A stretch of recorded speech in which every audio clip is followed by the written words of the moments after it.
পাকিস্তানকে খাড়ার উপর বাস দিল কে পার্টনার? হ্যাঁ, পাকিস্তানকে খাড়ার উপর কে বাস দিল? ইন্ডিয়া। ইন্ডিয়া। ইন্ডিয়া, আমি তো প্রথমে ভাবছিলাম যে ইন্ডিয়া ম্যাচটা জিততেই পারবে না, কারণ বাংলাদেশ যেখানে ম্যাচ জিততেছে 124 রান চেস করে 25 করছে, পাকিস্তানও ওই দৌড়ে দৌড়ে রান নিতে নিতে দেখা যাচ্ছে আপনার 120 রান বলে বলে রান এগুলো তো নিতেই পারে। উইকেট গেলেও আমি ভাবছিলাম যে না, উইকেট যাওয়ার পরেও কিন্তু আপনার ম্যাচটা কিন্তু ইন্ডিয়ায় জিতবে, আপনার পাকিস্তানে জিতবে।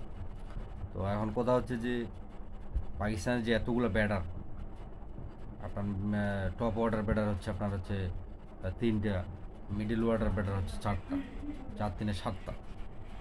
তো এখন বোলিংগুলা মানে ওরাও খেলছে, তো এখন ম্যাচটা তো জিতে যেতে পারে না।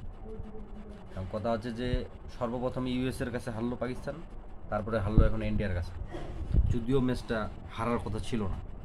তো এখন পরবর্তীতে পাকিস্তান যে কোয়ালিফাই করবে, এটা কি সম্ভব হবে পাকিস্তানের মানে কোয়ালিফাই করা?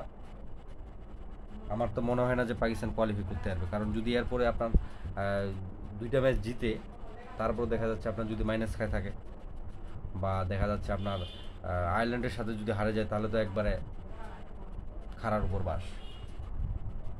তো পাকিস্তানের টিম অনুযায়ী এটা এই পারফরমেন্সটা মানে হওয়ার কথা ছিল না। ম্যাচটা পাকিস্তান কালকে সহজেই জিতে নিতে পারত। আমি তো মনে করেন যে খেলা দেখতে দেখতে ঘুমিয়ে গেছি।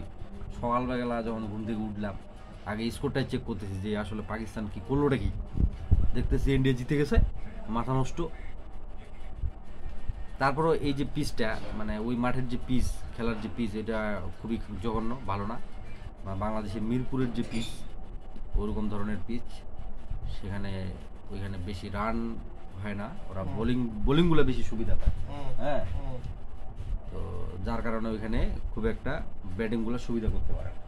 যদিও প্রথম দিকে ইন্ডিয়া আপনার প্রথম 6 ওভারে 50 রান করছিল, কিন্তু পরবর্তীতে আবার অটোমেটিকলি মানে কমতে কমতে কমতে কমতে উইকেটগুলো যাওয়া শুরু করছে, কমতে কমতে সব শেষ হয়ে গেল, 119 রানের মধ্যে প্যাকেট হয়ে গেল। তো আমার মনে হয় না যে ওই পিজে 150 বা মানে 60+ ওদিকে যাবে না, মানে 150-40 এগুলোর মধ্যে থাকবে। বাংলাদেশের আজকে খেলা আছে রাত 8টা 30-এ।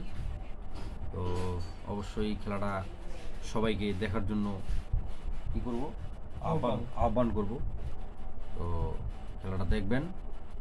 আর যদি বাংলাদেশ জিতে যায়, এরপরে যদি কানাডা এবং আপনার নেদারল্যান্ডের সাথে ম্যাচটা হারে, তাও সমস্যা নাই। কিন্তু আজকে ম্যাচটা যদি জিতে, তাহলে ওর পরবর্তী 2টা ম্যাচ হারলেও হবে। আর ভালো টিমগুলোকে মানে হারাইলেই হবে, ওগুলো ছোটো টিমগুলো না হারাইলেও হবে, এগুলো কোনো টেনশন নেই।